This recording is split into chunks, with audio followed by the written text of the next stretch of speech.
How to check iPhone is single SIM or dual.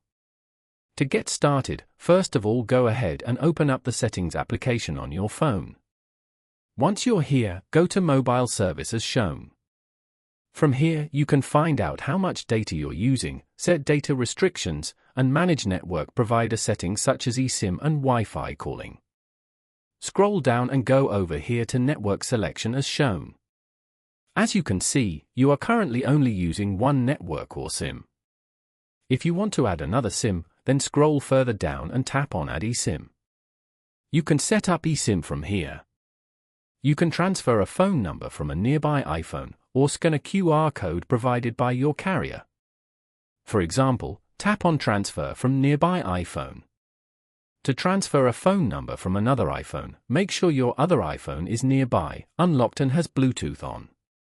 Following these steps, you can easily check iPhone is single SIM or dual.